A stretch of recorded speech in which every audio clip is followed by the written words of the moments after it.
operador de celular. Visual, professor, é fundamental.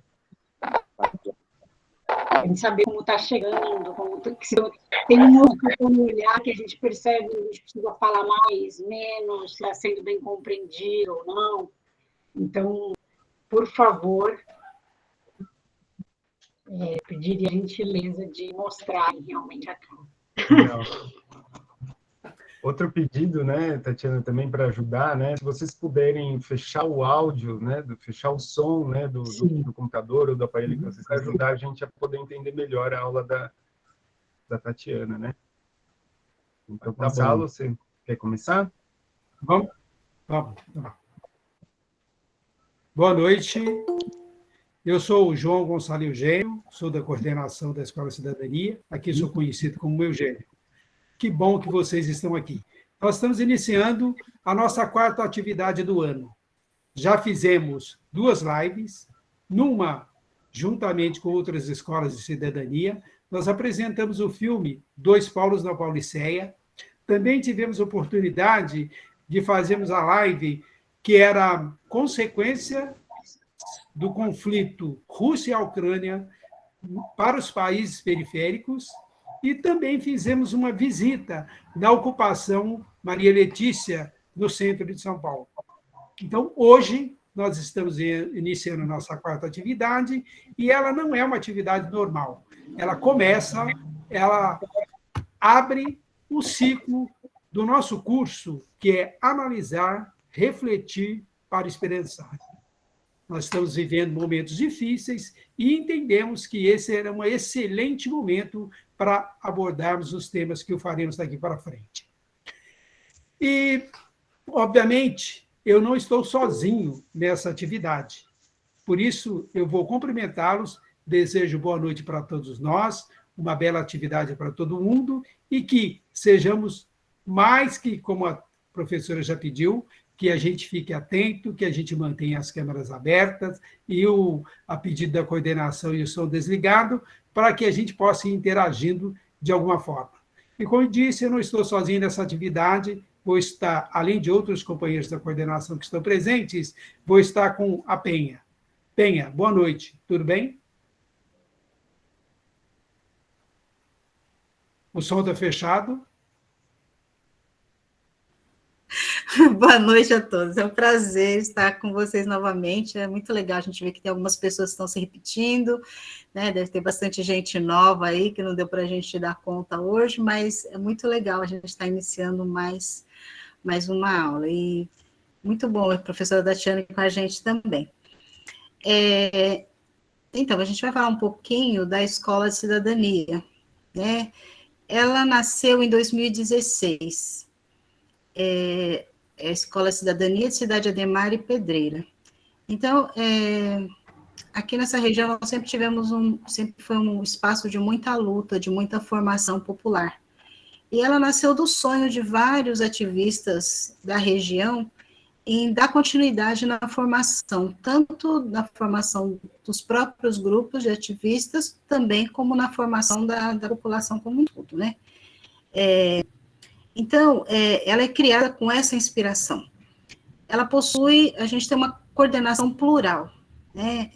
Voluntária, colegiada, né? E laica, suprapartidária, independente. E também é um trabalho aberto para todas as pessoas.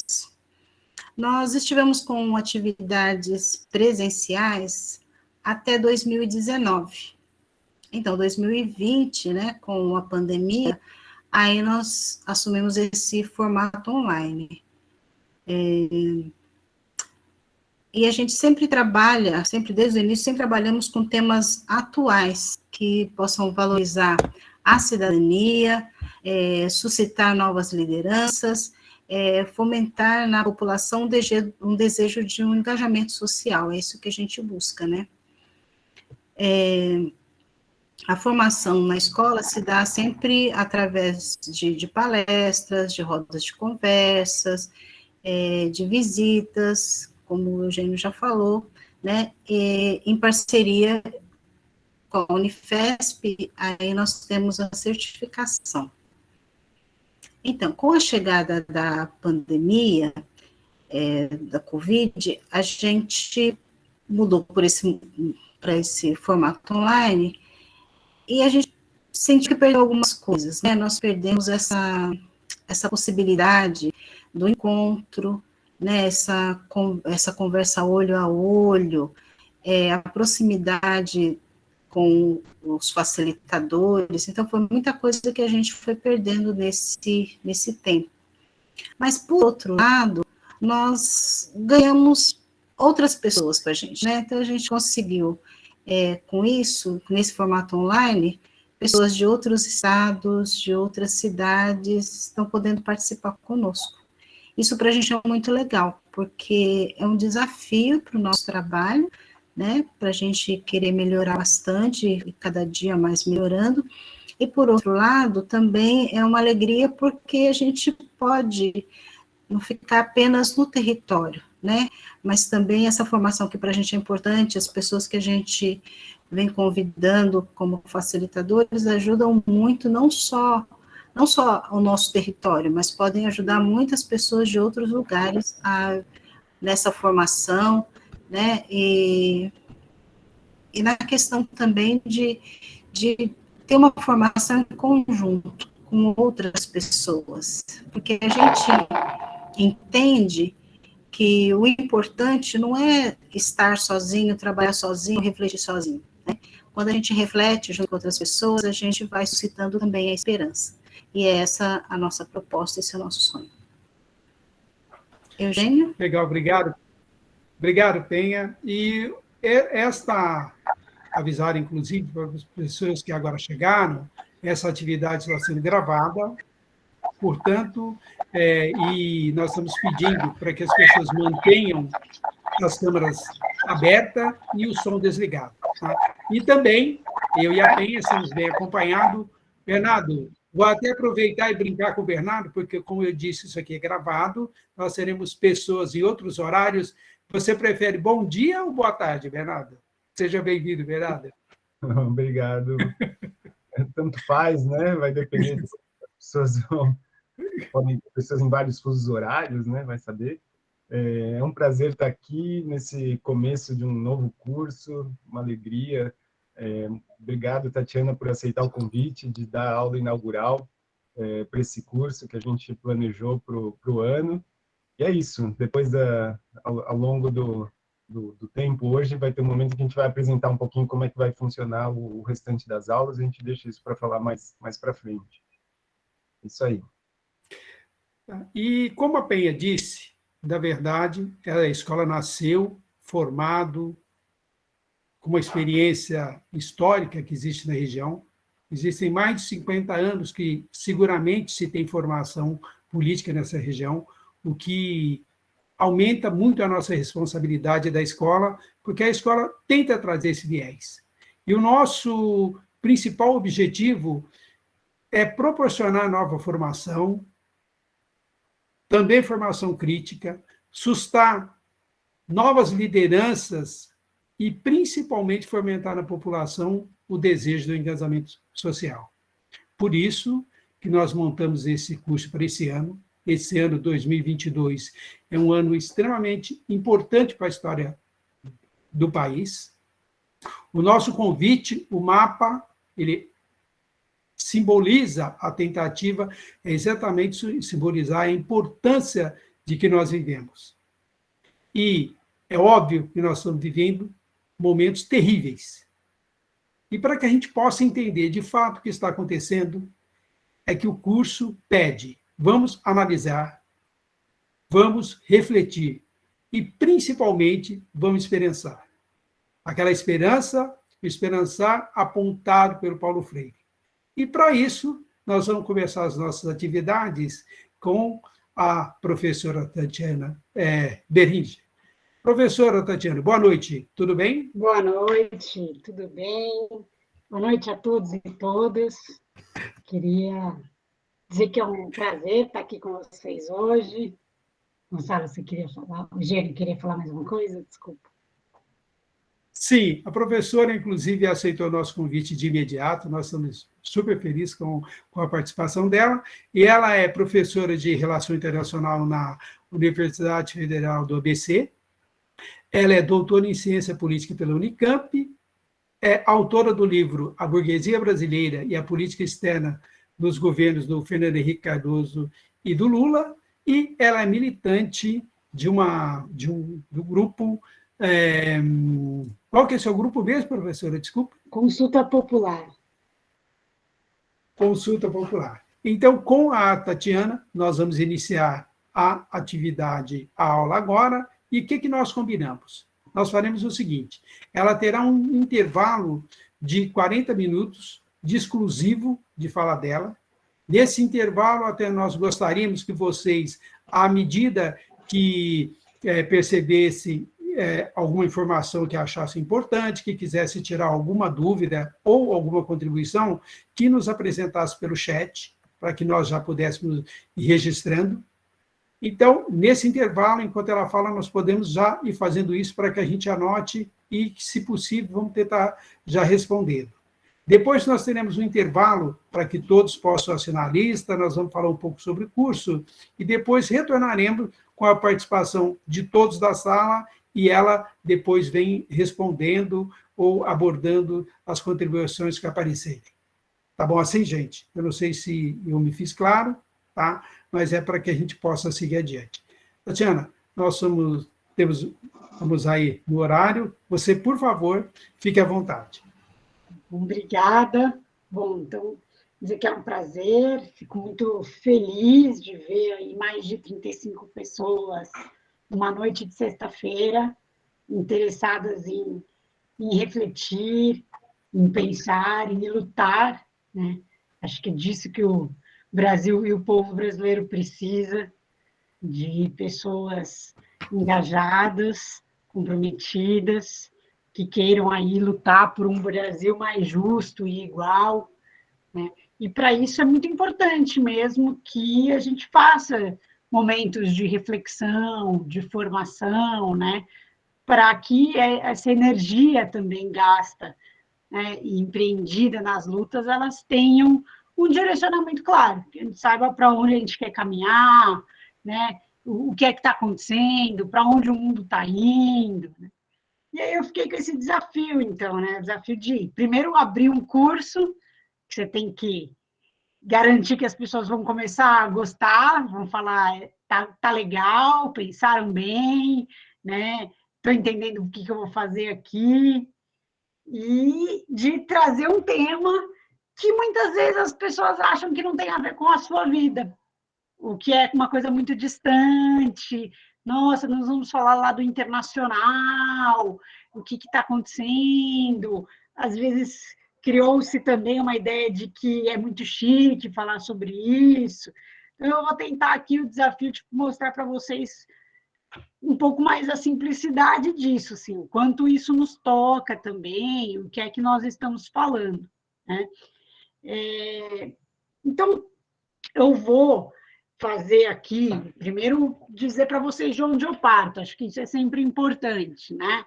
Eu vou tentar empreender ou fazer aqui uma análise que tem como base teórica o marxismo, no sentido de que eu vou trazer, primeiro, economia, política e ideologia de maneira articulada. Não vou ver isso de maneira separada. Então, vou falar para vocês, há uma crise econômica, há uma guerra, né? É tentar mostrar como é que isso está articulado. E, a partir de alguns pressupostos, quando a gente está falando de política internacional, no marxismo eu parto, né? E a gente parte aí de duas grandes questões, para mim. Uma ideia de que existe um sistema chamado imperialismo, que significa que há uma relação de exploração, de dominação de determinados países sobre outros. Veja, aquilo que o Marx falou sobre a existência de classes sociais, uma classe que explora a outra, ela se reproduz no cenário internacional. Ao falar disso, então, assim, é imperialismo e dependência quanto chaves dessa mesma moeda. Então, por que existe um sistema, né, e um conjunto de estados que exercem essa dominação, existem aqueles que estão sob o domínio desses, né? E o domínio, ele está ligado ao domínio, então, da política, da economia e da ideologia. Mas, veja, é um sistema integrado, gente. Não quer dizer que é assim, existe os Estados Unidos, Europa, né, que estão lá fora, e aí existe o Brasil, e nós somos quase uma marionete daquilo que eles fazem. O que acontece é que as classes dominantes brasileiras, e parte delas de maneira diferente, se articulam com esses interesses externos. Então, essa relação de dependência é uma relação que se dá de dentro para fora e de fora para dentro, né? Então, há os interesses e a estratégia desses estados dominantes e há os interesses e a forma como é que eles fazem isso se internalizar aqui dentro, acontecer, né? E tudo mais. Então, esse é um pouco da ideia.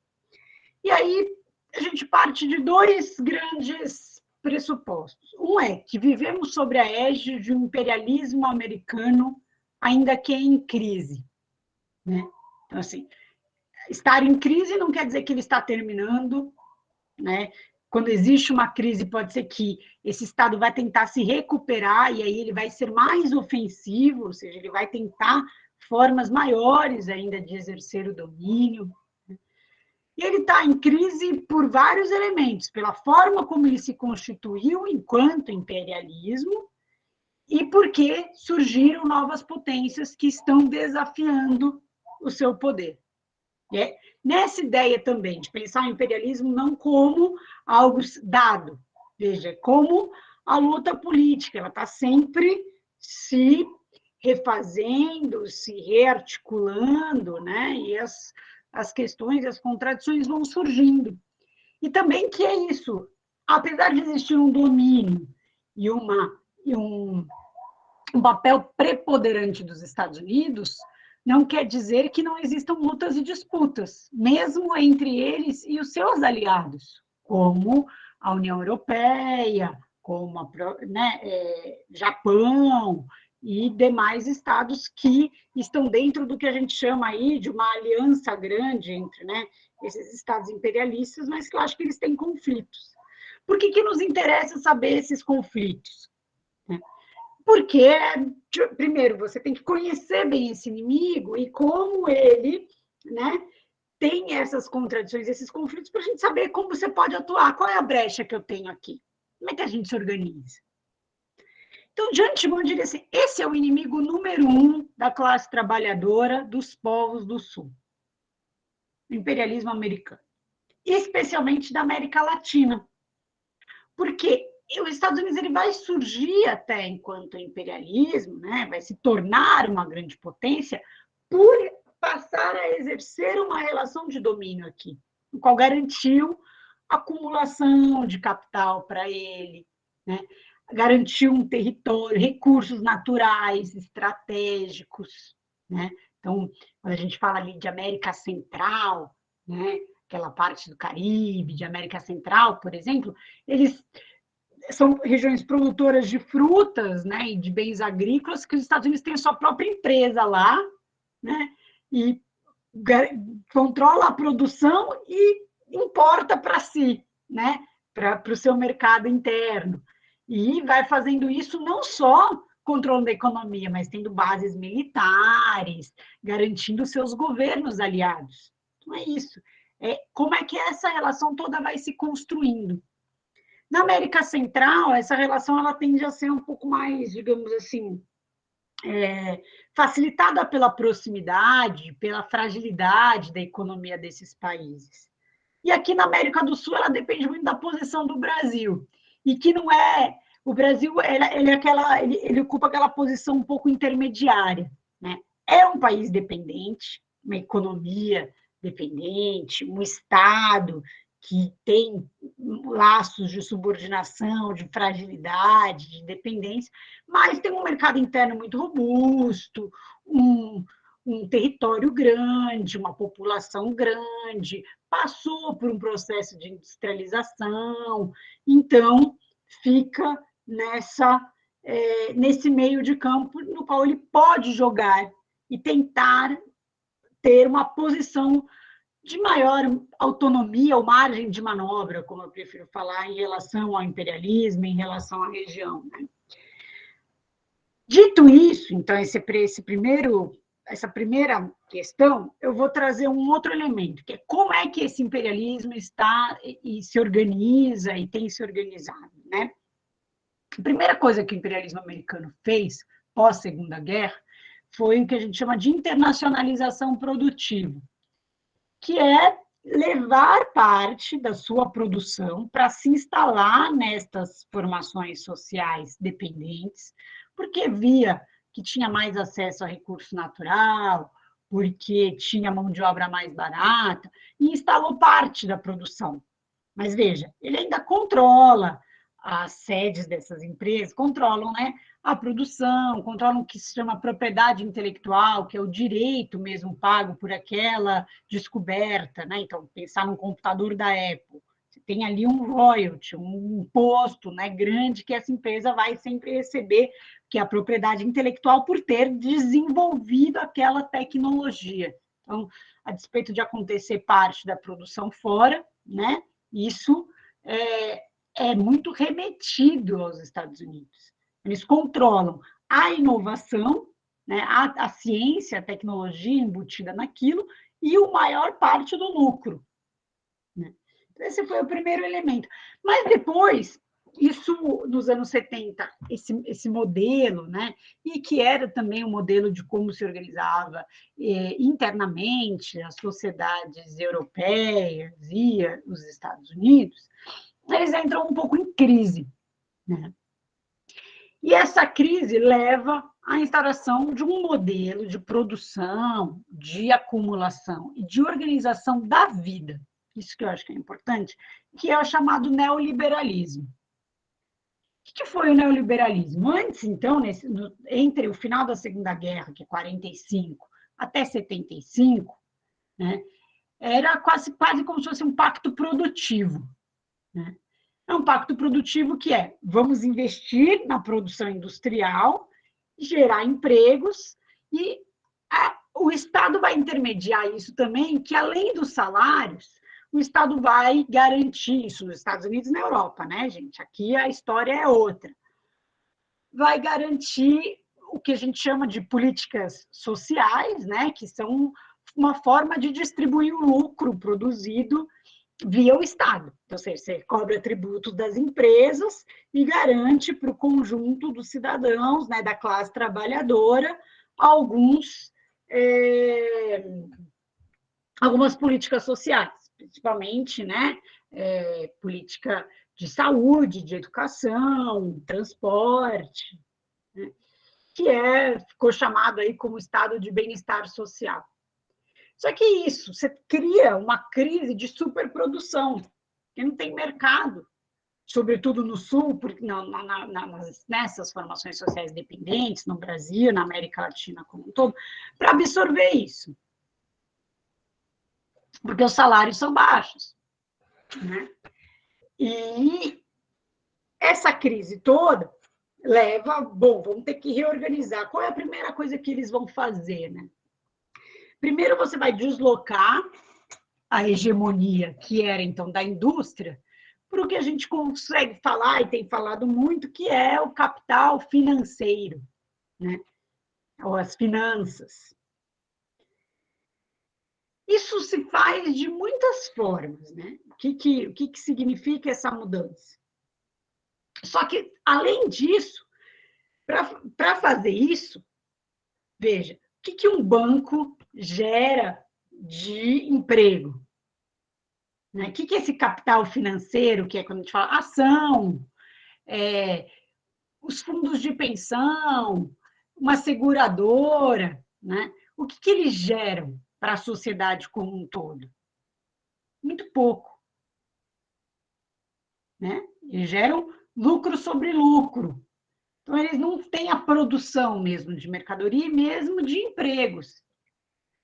Então, você tinha que fazer uma ofensiva muito grande sobre o sindicalismo, sobre o movimento operário, para desmantelar, porque ia ter perda de empregos e precisavam perder direitos, porque o Estado não ia ter mais a mesma fonte de arrecadação, de tributos, de impostos, né? E, então, você tem aí essa primeira mudança. Vejam como as coisas estão, então, articuladas. Você vai ter uma mudança grande na forma da economia, que passa da indústria para a finança, e você tem que aí atacar, né, a forma de organização política da classe trabalhadora, né? E para fazer isso, você vai ter que atacar também ideologicamente, porque a primeira coisa, vão reprimir as greves, vão prender lideranças sindicais. Isso ainda estou falando dos Estados Unidos e Europa, pensando nos anos 70 e 80, né? Mas você precisa também ideologicamente construir isso. Ideologicamente, o neoliberalismo ele tem uma ideologia muito forte, que é a ideologia de dizer: se você se esforçar, você chega lá. Há muitas formas de conquistar as coisas, pelo empreendedorismo. Veja, seja alguém criativo e faça. Não vai ficar dependendo do Estado, que vai te dar uma política social, né? Essa ideologia era também para dizer o seguinte: não vale a pena mais, e é uma coisa antiga, passada, a se organizar em sindicato ou num partido político. Então, você tem que atacar na base daquilo que se entende por sociedade. Basicamente, estamos dizendo assim: vamos falar que a sociedade é um conjunto de indivíduos, que não tem classe social, que ninguém se organiza mais dessa forma. Cada um busca a sua própria saída. Você não tem mais uma necessidade de um pacto e de um intermediador, que é o Estado fornecendo políticas sociais e tendo um projeto, que é um projeto de industrialização, né? Você vai ter que atacar tudo isso. A América Latina vai ser o laboratório disso. Isso é o que poucos dizem. No Chile, em 1973, quando há um golpe de Estado que tira Salvador Allende, que tinha sido um socialista eleito democraticamente, pela via democrática, chega lá, né? Eles vão tirar o Chile através de um golpe, que inclusive o exército brasileiro ajudou nesse golpe, e vão emplacar a primeira experiência disso, de um modelo neoliberal. Então, quando estou falando de neoliberalismo, é um modelo. Primeiro, privatização, aí você não tem tantos serviços sociais, você faz uma abertura comercial, que quer dizer, bom, o Estado não vai proteger algumas indústrias, ele não vai, você vai supostamente deixar que essas indústrias externas que sejam que a gente importe delas, né? Não necessariamente elas precisam vir para cá produzir e gerar emprego. Então, abertura comercial, privatização e a desregulamentação das leis trabalhistas. Vamos atacar os direitos sociais. Previdência, férias, 13º, tudo isso soa como muito caro. Então, o direito da saúde, né, todos esses direitos começam a ser atacados. Bom, esse é um primeiro momento. O neoliberalismo ele vai depois passar por fases, né? Quando você ataca isso, você vai dizer, não vão mais se organizar por sindicatos, é preciso também mostrar outras formas de organização. Em muitos casos, foram incentivados a criação de organizações não governamentais, as chamadas ONGs, que iriam, então, ser aqueles espaços que podem fazer um certo assistencialismo, que podem empoderar mulheres, né? Que podem organizar determinadas pautas específicas. Então, você tira tudo aquilo que é uma ideia coletiva de sociedade, intermediada por Estado, e passa por uma ideia de uma sociedade civil organizada ou de um movimento social muito específico, né? Isso tudo vai se espraiando pelo mundo, através dessa ideologia de que havia mudado o mundo e de que a gente tem que priorizar as liberdades individuais, as escolhas, e que aí cada um busca o seu livre caminho e pode empreender e, vejam, não tem uma desigualdade de saída dentro dessa ideologia. Se nega isso, né? De que há uma diferença de classe, de raça e de gênero nas sociedades. E que não é falta de esforço que não se alcança uma outra posição. Então, esse foi um elemento. E que daí, nos anos 90, quando a União Soviética, quando termina a chamada Guerra Fria e a União Soviética se desmantela, fica ainda mais fácil para os Estados Unidos, porque eles saem como a nação vitoriosa, de tentar colocar isso. Isso aqui não é tão simples, porque tem os estados, tem os movimentos sociais, tinham sindicalismos organizados, então como é que você vai fazer com que grande parte do mundo olhe para esse modelo e fale, eu vou aderir? Com uma forte ofensiva política, militar, ideológica, né? E econômica. Então, por exemplo, aqui no caso do Brasil, pense, nós tínhamos passado por 50 anos que, bem ou mal, havia uma política que incentivava a industrialização no Brasil. O Estado, né, tinha criado um banco de desenvolvimento nacional, protegia o mercado interno de importações que não pudesse concorrer na mesma, né, na mesma equivalência. Tinha uma série de questões, até a taxa de câmbio, né? Como você coloca ela de uma forma que o mercado interno vai ser, então, protegido. E é feita uma série de pressões, né? Que uma delas é, bom, como é que você cobra a dívida externa? A dependência que a gente tem na questão financeira, né? E quando você pensa no neoliberalismo, é isso que é a primeira questão que pesa, né? É bom, eles vão lá e falam assim, ó, agora aumentou o juros, vocês precisam pagar mais dívida externa. Ó, mas nós não temos, né, mais recurso. Bom, como é que vamos fazer então? Não, olha, se vocês aplicarem esse modelinho aqui, ó, de abertura, de privatização, né, de toda essa mudança, de abandonar as leis trabalhistas, a gente cede um financiamento para vocês, com esse financiamento vocês pagam parte da dívida de vocês. Mas, gente, aqui eu vi alguns comentários, estou falando ainda dos anos 80 e 90, alguém falou, já pagamos a dívida externa, é mais complexo, vou chegar lá, vamos com calma. Pagamos e não pagamos, porque elas transformam em dívida pública e a gente fica atrelado aí com o que tem que gerar de juros, de superávit primário e outras questões. Não sei se estou falando muita coisa, muitos termos que não estão claros, que vocês não conheçam, podem ir perguntando aqui para eu ir falando um pouquinho mais deles, tá, gente? Mas aí foi isso, assim, nos anos 90, logrou-se, assim, os Estados Unidos não só, né, porque a União Soviética acabou, há uma outra situação, mas essa questão da cobrança da dívida, ela empurrou com que quase todos os países do terceiro mundo, com os países dependentes, aderissem a essa agenda, porque eles não tinham muita outra alternativa.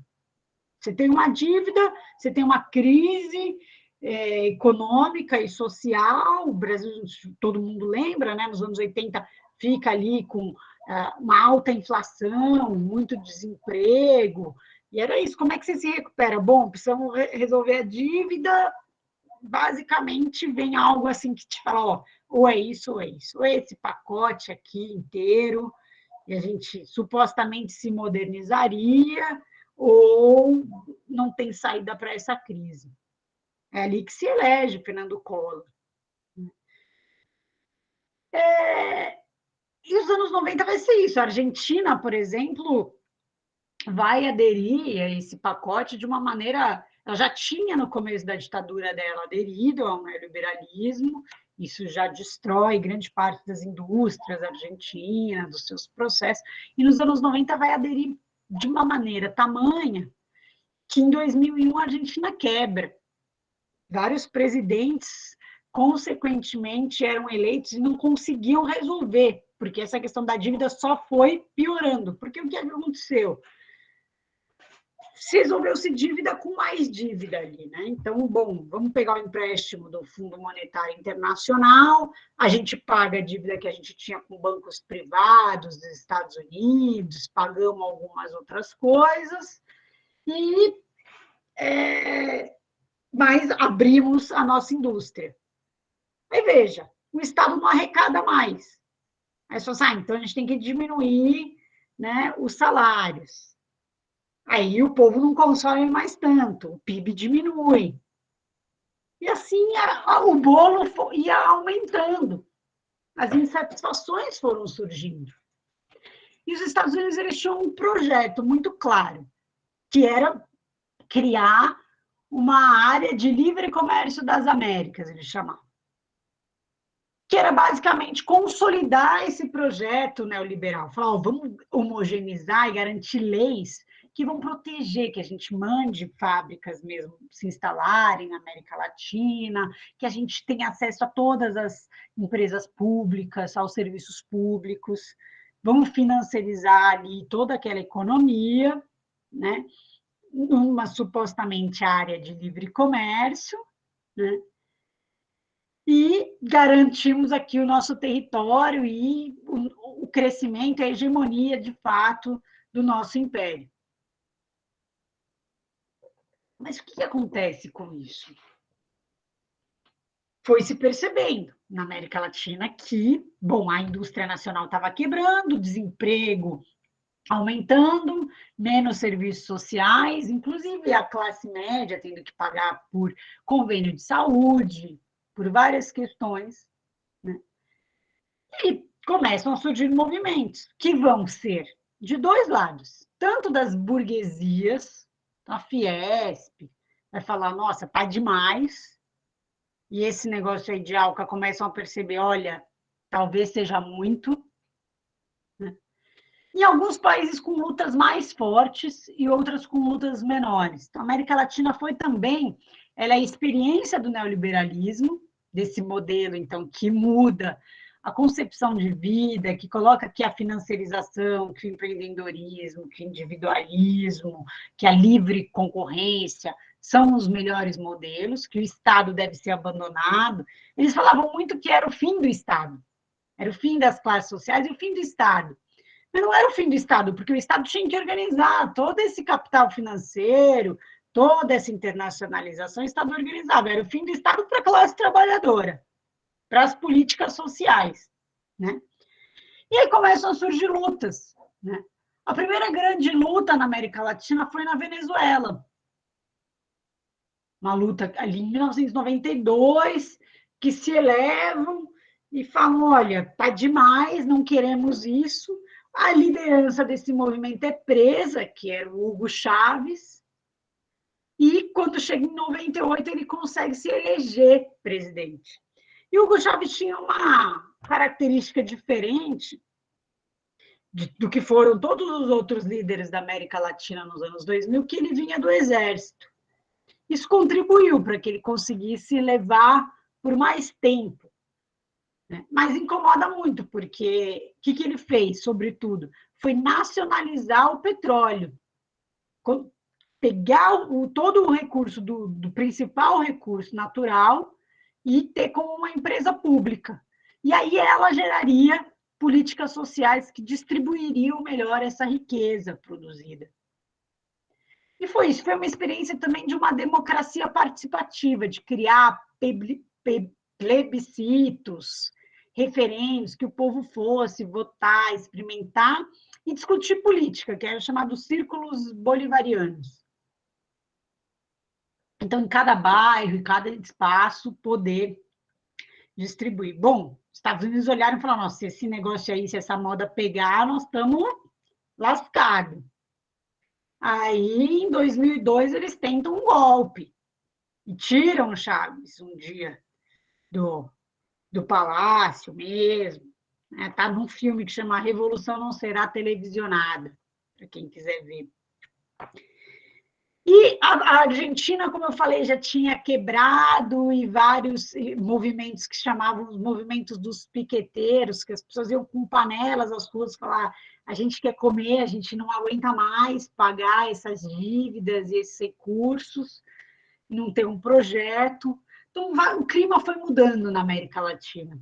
E aquilo que parecia que os Estados Unidos tinham apresentado ao mundo, olha, não tem outra alternativa, todo mundo tem que ser neoliberal, a América Latina meio que falou, não, nós queremos outra forma. E vamos viver aí um ciclo de governos, né? Assim, um momento, um período de governos que, na minha opinião, fizeram reformas do neoliberalismo, não conseguiram romper integralmente. A ruptura maior, talvez, veio da Venezuela e da Bolívia, na tentativa de projetos mais radicais, né? E, no caso do Brasil, da Argentina, Uruguai, até Paraguai, fizeram reformas importantes. Aqui eu já estou falando de governo Lula, no Brasil. O que foram essas reformas? Bom, não vamos abrir só o nosso mercado, a gente tem que negociar, não vamos cair mais em tantas privatizações, não vamos fazer com que as finanças sejam a prioridade, vamos tentar gerar mais emprego, políticas sociais, então tentar recolocar isso. O maior limite desses governos foi conseguir, de fato, que a indústria fosse, de novo, a prioridade, a hegemônica. Isso tem a ver com o limite dessa dependência, forma como também essa estrutura e o imperialismo se colocavam e as opções que foram sendo adotadas. Mas fizeram, né? Fizeram, então, em um conjunto No Brasil, por exemplo, é impressionante, algumas indústrias, né? A gente fala, muitos falam, não teve uma reindustrialização, mas teve. A indústria, por exemplo, ligada ao petróleo, foi muito importante. O Brasil vai, inclusive, nesse momento, ali em 2008, tentar que, através do pré-sal, que era um conjunto de petróleo descoberto, né, nessa região, que a gente pudesse reverter para a educação e saúde, né? E tudo isso, né, como isso foi feito também de uma maneira que esses governos convergiam, ou seja, estavam caminhando juntos e falando assim, vamos se integrar, vamos fazer ali um mercado comum no Mercosul, que é o mercado comum do Sul, um processo que tenha também uma cidadania comum, que as pessoas circulem, que tenha uma ideia, um projeto político de integração. Depois criaram a chamada Unasul, que era a união dos povos sul-americanos. Vamos criar uma mesma defesa comum, vamos tentar criar infraestrutura comum, né? E foram caminhando. Mas os Estados Unidos foi vendo que estava perdendo lugar, né? E se preocupando, como é que eles vão perder suas fontes de recursos naturais, né? De instalação das suas empresas, dessa hegemonia do capital financeirizado, né? E tudo mais. Isso foi gerando esse certo incômodo. E os Estados Unidos já estavam, de alguma forma, mais fragilizados, né? Porque em 2001, se vocês se lembram, tinha sido atacado no ataque às Torres Gêmeas, e aí decide fazer umas guerras no Oriente Médio, a invasão do Iraque, do Afeganistão. Isso leva a perdas humanas, a perdas econômicas, né? Está mais enfraquecido. E aí, quando chega em 2008, ainda bate uma crise, que é chamada uma crise do neoliberalismo. É uma crise nas bolsas, uma crise nessa fórmula de acumulação nos Estados Unidos e na Europa. E eles vão ter que pensar Oi, Eugênio, já estamos na meia hora, né? Beleza. Eles vão ter que pensar como vão se reposicionar diante dessa crise. O que é que vão fazer? E tem um agravante. Com a crise, né, vai ficar mais claro que já desde 2001 e mais forte em 2008, a China despontava aí como uma nova potência. Então, não só você está em crise, mas parece que apareceu ali outro estado que pode te suplantar, que pode te superar. E aí é que os Estados Unidos começam então a falar, nossa, então a gente precisa agora de uma outra situação na América Latina, porque senão a gente vai perder para a China e a gente também não se recupera no mundo, né, nossa posição. Temos que barrar esses governos aí, progressistas, esses governos que estão fazendo a reforma do neoliberalismo. E vão tentar, pelas vias eleitorais, em alguns casos vai ser isso, Argentina, Equador, Peru, até Uruguai, vai ser eleitoralmente, em outros são golpes. E aí foi um golpe em Honduras, em 2009, depois em 2012 no Paraguai, 2013 tentam um novo golpe na Venezuela, e desde 2013 vão começando um golpe que se sucede e tem aí sucesso no Brasil em 2016, que é tentar, digamos assim, transformar, né, essa situação e reposicionar o neoliberalismo como um todo. Então, tem mais empresas para privatizar, os controles dos recursos naturais e reformas. Reforma trabalhista, reforma da Previdência. E o que eles vendem aqui para as classes dominantes que vão ser seduzidas por esse discurso também, né? De que se tiverem as reformas, se a gente tiver um custo de folha de pagamento, seja um custo com o trabalho menor, a gente consegue competir no mercado internacional. Tudo bem abrir o mercado e não proteger, porque não é uma questão de dependência, é só uma questão de que aqui é muito caro o trabalhador. Bom, sempre que a gente compara o padrão de vida de um trabalhador brasileiro com de um americano ou europeu, a gente vê o abismo que é do padrão de consumo, né? Do que é o salário. E mesmo assim nos vendem que é muito caro pagar INSS, né, FGTS, etc. Então, esse é o custo. Por quê? Porque estamos numa outra situação, participamos de uma outra posição, quando a gente fala na produção global, né, nessa escala de poder internacional. Então, não é que aqui é caro, né? É que a situação e a forma de acúmulo, a acumulação se dá e é muito levada para esses grandes centros, ela é totalmente destinada para lá. Se você não acumula para cá, não tem como distribuir melhor aqui. Não é uma questão, de fato, de distribuição, de como é que a dependência e a subordinação vão se colocando. A partir do golpe e dessas mudanças eleitorais, a região toda se torna mais dependente e mais subordinada aos Estados Unidos. Ainda que a China esteja entrando em território, ela entra numa dependência econômica comercial e não financeira, né? É diferente a forma como vai se colocando. E, sobretudo, não é tão política, né? Não tem essa intervenção direta sobre os governos, não está aqui no território, no hemisfério. Né?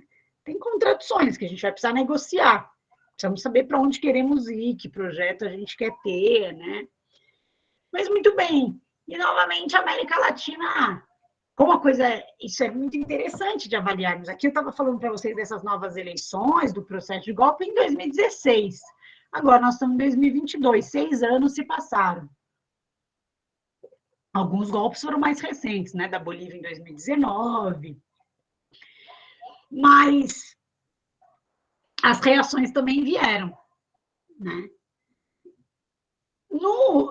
Nos Estados Unidos e na Europa, essa crise de 2008, ela levou também a governos de direita, né? A governos que a gente chama de neofascistas ou governos, né, de extrema direita, como o governo Trump nos Estados Unidos, né? Então, percebe-se uma onda dentro do neoliberalismo. A crise que houve em 2008 vai levar a uma mudança, né? Primeiro momento foi uma grande repressão dos movimentos sindicais da classe operária. No segundo momento, tenta se acomodar, falando, vamos ceder alguns direitos aí para as mulheres, para os negros e tal, né? E no terceiro momento, fala, não tem mais direito para ninguém. Nós queremos aqui neoliberalismo radical, sem nenhum progresso, sem nenhum progressismo. Sem direito de mulheres, vamos tirar onde quiser tirar direito ao aborto e tudo lá, né? E aqui também veio isso, essa onda forte. Mas a reação também foi forte, em muitos casos. O Brasil que teve mais dificuldade de reagir ainda, porque esse é o nosso momento agora. Estamos num momento decisivo de conseguir reagir, de conseguir ir para as ruas, se organizar e pensar nesse ascenso. Mas no Chile surgiu um movimento de mulheres muito forte. Em 2019, né, é um movimento social e econômico que vai falar contra essa reforma da Previdência, contra as condições que eles viviam do neoliberalismo, e tem uma repressão muito forte sobre as mulheres, com casos de estupro, e as mulheres começam, né, não sei se vocês se lembram, a fazer até danças, que era dizendo, olha, não queremos mais, né, não vão passar.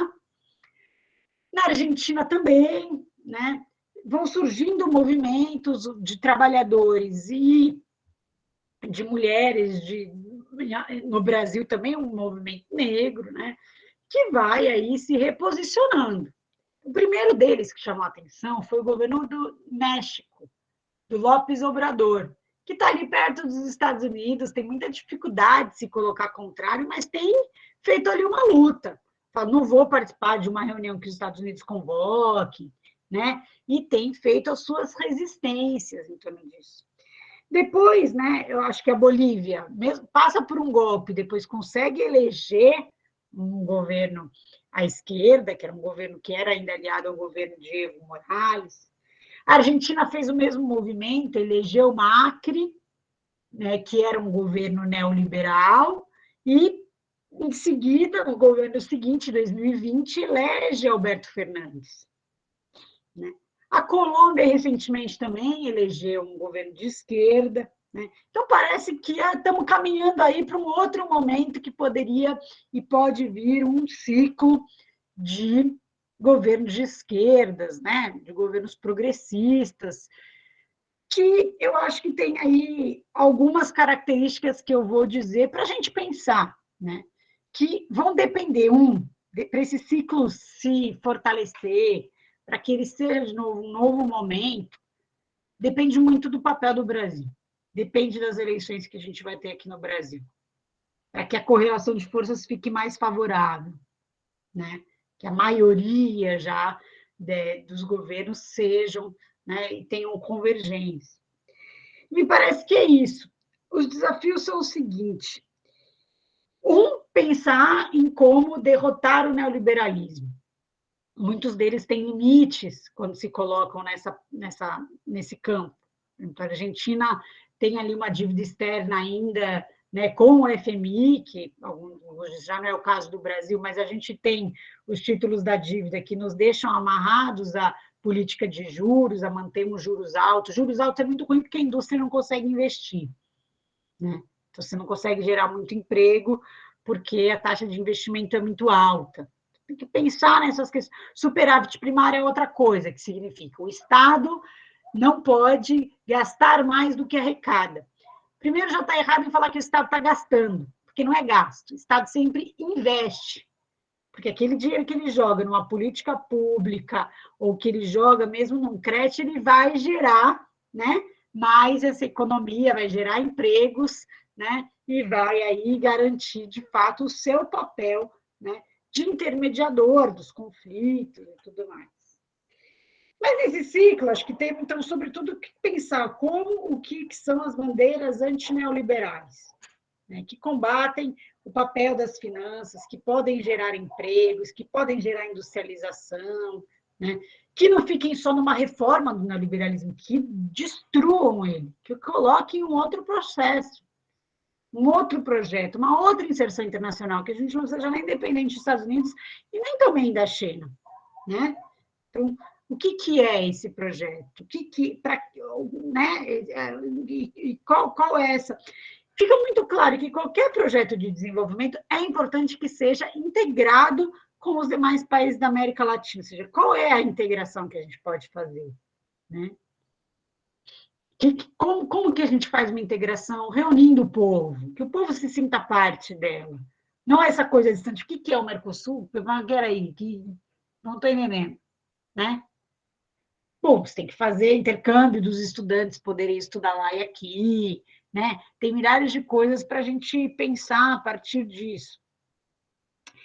E temos que pensar o seguinte: é muito importante as pautas das mulheres, né, dos negros, especialmente quando a gente fala a pauta do aborto, porque ela está ligada assim, à classe social, mas a gente tem que fazer isso organizando com ideias do que é o coletivo, do que é que reúne o maior conjunto da classe trabalhadora, o que é um projeto, para não se contentar com, não, o governo ali foi muito progressista, cedeu o direito ao aborto. Não, quero um projeto de sociedade, qual é o papel das mulheres na sociedade?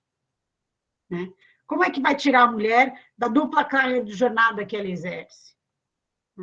Como é que a gente vai pensar realmente num processo amplo aí, né, de socialização dos cuidados, que eles não sejam só relegados às mulheres?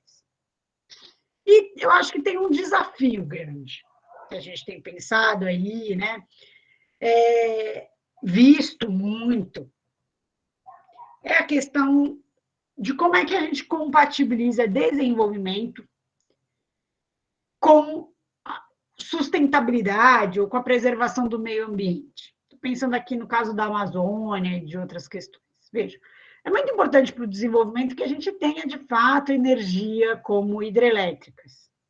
Mas muitas vezes elas deslocam população, como é que elas fazem, né? E a gente não pode se apegar nem ao essencialismo disso, de não, então, porque vamos precisar de petróleo, de energia, né?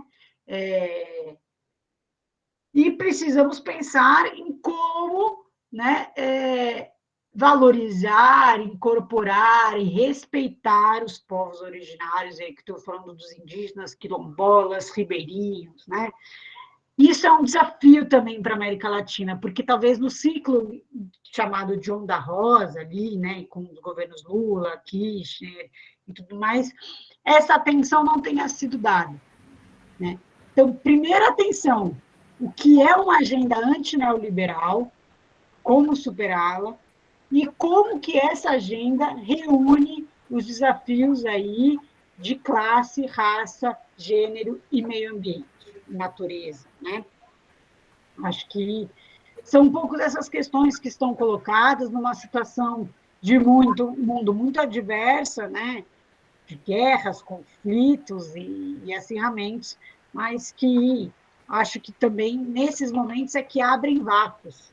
Os momentos em que há mais acirramentos e conflitos é que há oportunidades para nações oprimidas, para nações dependentes, como a brasileira, né, conseguirem pensar o seu próprio projeto, aproveitar da disputa que existe entre as grandes nações, entre os estados imperialistas, e forjar o seu próprio papel, né, caminhar para uma transformação mais radical, né, que seja, de fato, a favor de uma igualdade, né, e de uma soberania, de fato, nacional.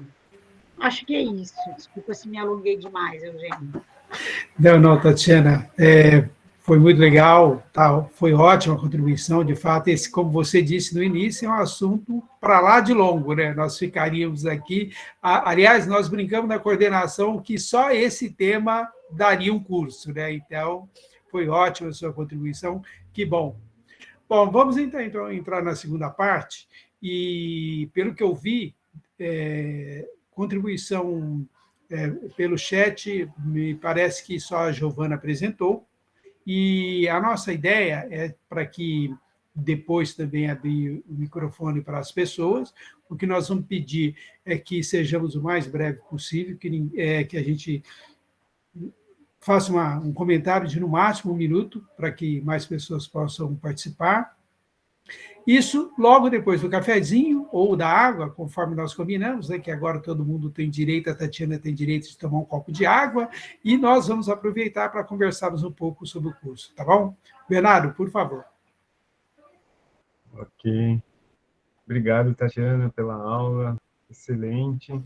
Então, enquanto a Tatiana recupera um pouco o fôlego, né, a gente combinou de contar um pouquinho como é que vai ser o curso, né? Eu vou aqui apresentar para vocês, só um minutinho.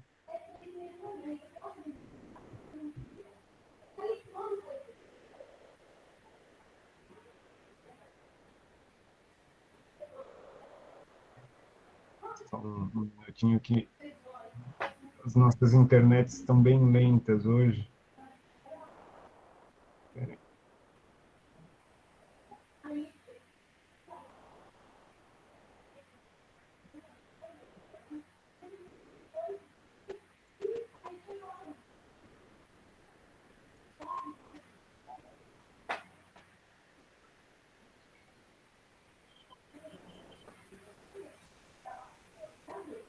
Vocês estão vendo a minha tela, pessoal? Sim, Bernardo. Tá? Aqui está o convite para a próxima aula, a segunda aula, né? A gente vai contar com a Camila como facilitadora e a gente vai aproveitar o gancho, né, da discussão feita hoje sobre a conjuntura internacional e entrar na análise da conjuntura brasileira, né? Então, a próxima aula vai ser dia 15, tá? Das 7h30 às 9h30 também, né? O teto, né? Assim como a de hoje, tá? Então, esse aqui já é o convite da nossa próxima. E aqui, vocês estão vendo esse convite, esse folder do curso todo? Está aparecendo para vocês? Sim. Sim? Então tá. Aqui, a gente tem o programa do curso todo para o ano de 2022. Uma coisa importante de avisar é o seguinte, a gente vai dividir a certificação de participação nesse curso em 2 módulos, tá? Então, as 3 primeiras aulas, tá? Dia 8, dia 15 e dia 29, elas vão ter um encerramento, tá? Quem assistir mais da metade do curso, quem assistir 2 das 3, né, tiver presença aqui, vai receber o certificado, tá? E depois a gente vai fazer essa visita ao assentamento, tá? Que vai contar como uma atividade também única, quem for na visita vai receber um certificado de participação nesse evento, e aí a gente começa um outro módulo, tá? A partir do dia 12/8 até o dia 23/9, que a gente vai também, de novo, abrir inscrições, e vai ter um certificado específico por esse segundo módulo, tá? Então, a próxima aula é a Camila, e no dia 29/7, uma discussão sobre o processo eleitoral com a Dalva, tá bom? Então, esses 3 encontros vão ter um certificado, tá? Esse outro aqui, que vai ser uma visita organizada pela escola, né, para conhecer o assentamento Dom Tomás Balduino, vai ter um outro certificado, né? A gente vai estar acompanhado pela Marilene e pelo Paulo, e depois começa um outro bloco de aulas, tá bom? Que começa no dia 12/8, vai até o dia 23/9, e vai ter um outro certificado para quem se inscrever e acompanhar. Então, esse é um primeiro informe. Todos esses folders a gente vai divulgar por e-mail e por WhatsApp, tá bom? Vocês podem acompanhar por aí. A segunda coisa, como é que nós vamos registrar a presença de vocês para poder dar o certificado, tá? Mais ou menos nesse momento do curso, depois que a facilitadora, depois que a professora der a aula, que vai começar esse momento de discussão, a gente vai pedir para que vocês escrevam no chat aqui o nome de vocês. Então, por exemplo, eu estou escrevendo aqui, tá? Bernardo, com sobrenome, tá? Por que a gente pede para escrever no chat? Porque muitas vezes a gente tem a inscrição de vocês fazem o login na sala de aula, mas às vezes o nome não corresponde à inscrição, né? Às vezes você pode fazer login por uma outra conta, por um outro aparelho, e depois a gente não consegue identificar quem foi que entrou. Então, a gente teve essas dificuldades em edições anteriores, por isso a gente pede que vocês escrevam o nome no chat para a gente poder controlar essa presença, tá bom? Mais algum informe, Gonçalo, antes da gente passar de novo para a discussão? Não, eu acho que, inclusive, o que a Tatiana está com um problema de horário, inclusive, nós acertamos que tentaríamos agilizar, damos outros informes ao final da aula, tá bom? Bom, pelo que eu vi, nós temos, de fato, só uma contribuição por escrita da Giovana. Eu não sei, Tatiana, se você consegue ver, se você prefere que algum de nós mostre, como que você prefere fazer? Porque eu acho que... Talvez eu tenha perdido aqui, porque tem muita coisa. É melhor, se você puder ler para mim, é melhor. Então, tá ótimo. Então, Penha, depois você lê, por favor, tá? Pode ser? E o seguinte, e o que nós vamos fazer? Depois que vamos começar respondendo a Giovana, que ela o fez por escrito, e depois nós vamos abrir os microfones e vamos pedir para que as pessoas façam uma intervenção de 1 minuto, no máximo 1 minuto e meio, para que a gente possa ter mais gente. Pode ser assim? Tá. Penha, por favor, então, você faça a leitura, e as pessoas que quiserem fazer uso do microfone, por favor, marquem a presença aí da mãozinha para que a gente possa ouvi-los, tá bom? Então, a pergunta da Giovana. O que falta para esses movimentos surgirem com mais força no Brasil? É o apoio ao presidente que ainda continua forte, ou questões do Brasil ser um país que ainda está muito repartido para se formar? Posso já comentar? Por favor. Pergunta de R$1 milhão, né? Vamos lá, primeiro é isso, assim, acho que é uma pergunta simples, a gente saber... Esses movimentos, por exemplo, alguns deles, que eu mencionei como o do Chile, a princípio eles surgiram, pareciam muito o junho de 2013 aqui no Brasil. Algo até que parece meio espontâneo, que as pessoas vão à rua, as ruas indignadas e que começam a se organizar. O que eu acho que eles lograram no Chile fazer a partir disso é como organizar isso numa nova liderança política, né, numa nova geração que se candidatasse, que virasse organizada política e partidariamente. Aqui no Brasil, a nossa divisão e a grande questão, eu acho, que a base do bolsonarismo é o que a gente chama de uma alta classe média. Então, sobretudo judiciário, médicos, né? Assim, pessoas, jornalistas, pessoas influentes e tudo mais, e tem aí acreditam muito na ideologia da meritocracia.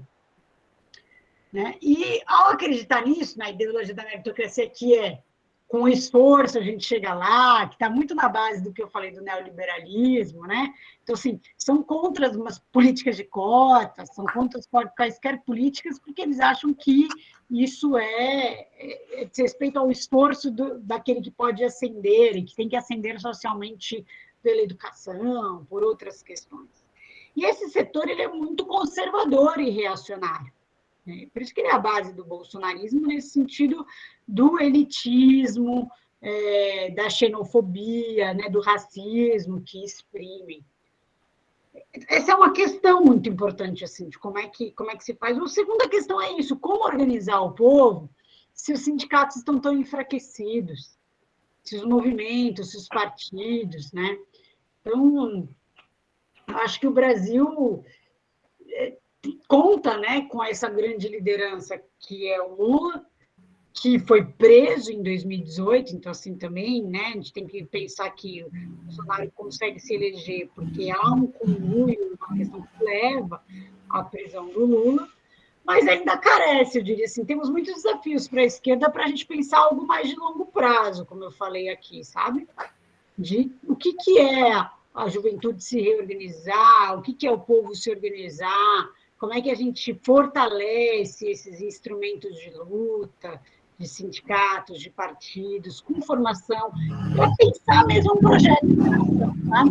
Para pensar um processo. Ali no Chile, algo que aglutinou foi pensar uma constituinte, né? Eles pensaram, olha, a gente precisa abandonar a Carta de Princípios do Direito, que ainda vieram da ditadura, e essa tem sido a tarefa do Boric, com desafios dentro disso. Mas o Brasil precisa de uma reforma política, porque a nossa Constituinte também foi feita ainda por deputados que eram deputados da ditadura.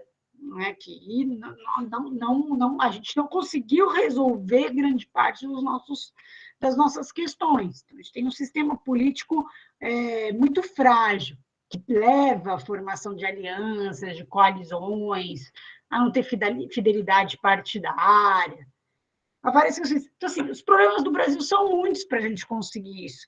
Mas eu diria assim, tem algumas questões que são quase do acaso, assim, do que pode insurgir, mas é nesse acaso que precisa já ter de antemão pessoas organizadas e lideranças que vão captar esse sentimento de insatisfação e transformá-lo em projetos e conseguir colocar não só nas urnas, mas conseguir colocar isso para além. Eu acho que passos como esses são um deles, assim, né? Mas precisamos fazer muito mais, mutirões né, e arregaçar mesmo as mangas nessa empreitada, eu diria, né? Então, eu acho que tem uma frase que eu gosto muito, que é a gente precisa refundar a esquerda para refundar o Brasil, sabe? E aí pensar nisso. Como é que a gente faz formação política, como é que a gente organiza a classe trabalhadora e como é que a gente faz movimento de massas mesmo, pensando aí num novo país, pensando um projeto. Esse refundar é isso, fazer essas três coisas para pensar daí, ó, que Brasil nós queremos, o que é um Brasil soberano, igual, né? Que reformas a gente precisa, que cidade a gente quer, que país a gente quer, que escola a gente quer, né? E que o povo se coloque. Porque a gente nunca conseguiu pensar. E a elite brasileira, a burguesia brasileira, não pensa na nação. Ela está nessa relação aí que eu falei de dependência e, em função da desigualdade, ela está muito bem. Ela vive grandes privilégios. Então, não é dela que vem, é do povo, né? E é só o povo organizado que vai poder dizer aí, fazer. Então, acho que falta isso, falta reorganizar a esquerda e refundar o Brasil.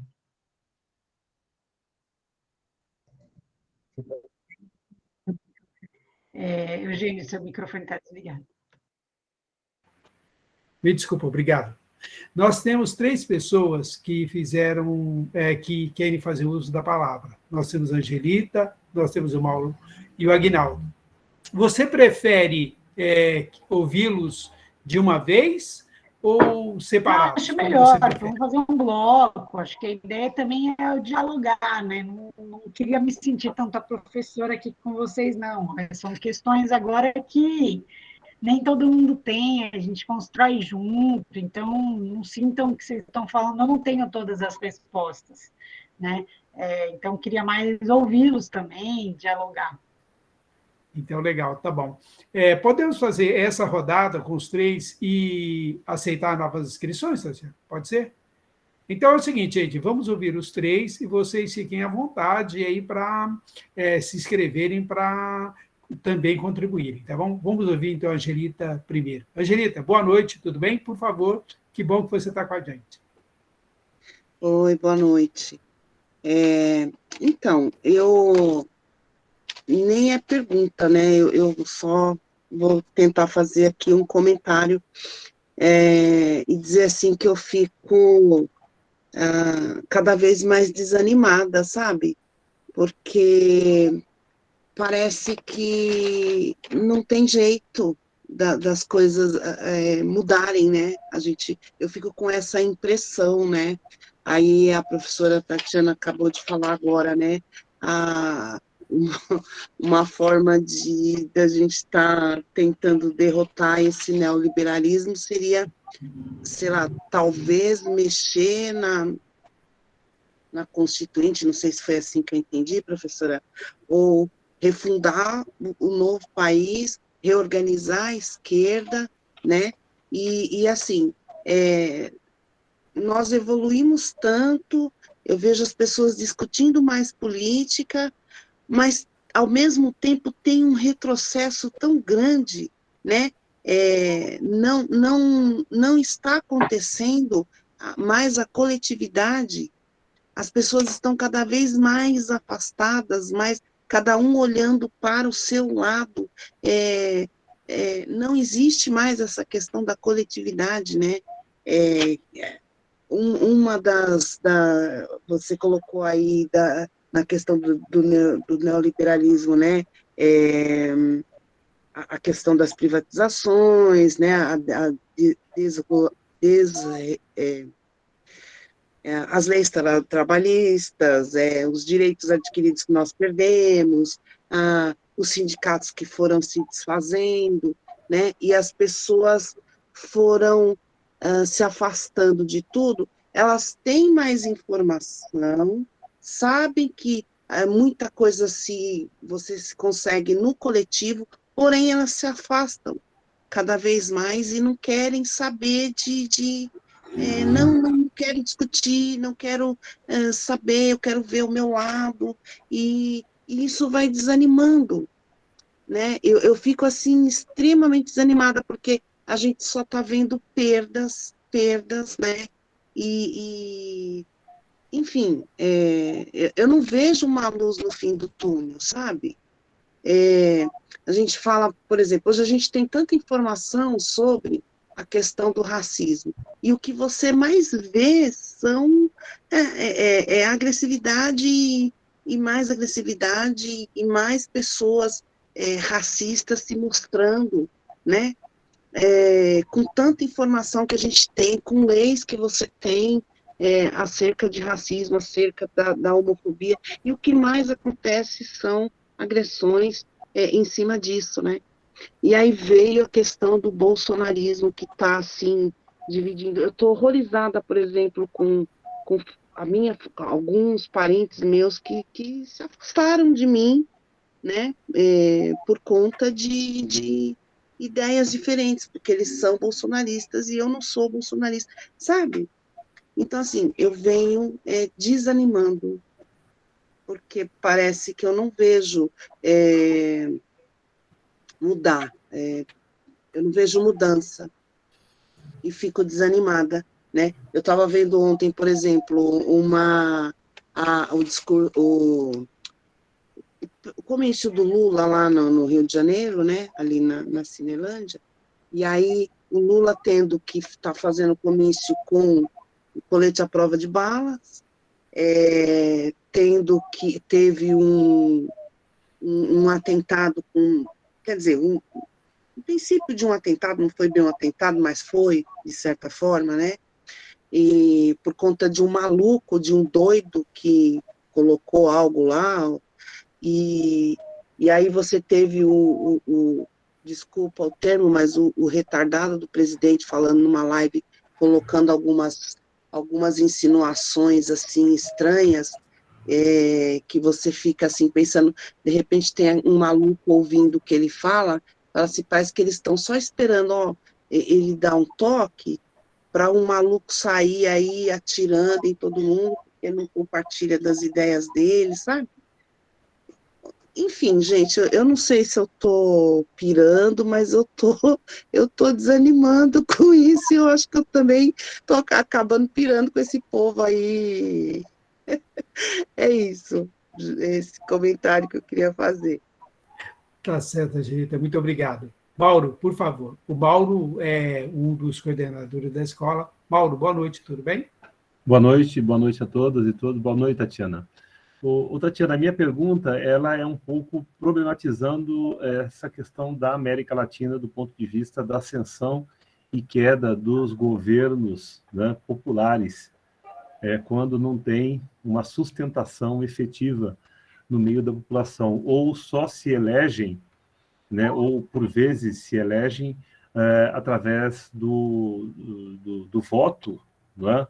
É claro que através do voto tem que ser feita a eleição, mas enfim, mas se ascendem ao poder através da institucionalidade burguesa, né? Então, a questão do permanente voo da galinha, né? Então, e que por vezes também são sucedidos por governos populares conservadores. Eu gostaria que você dialogasse um pouco, fizesse um comentário como a gente caminhar para tentar superar isso, né? Até quando a gente faz a pergunta, em algum momento nós temos parte da resposta. Mas, enfim, eu gostaria que você comentasse um pouco sobre essa possibilidade.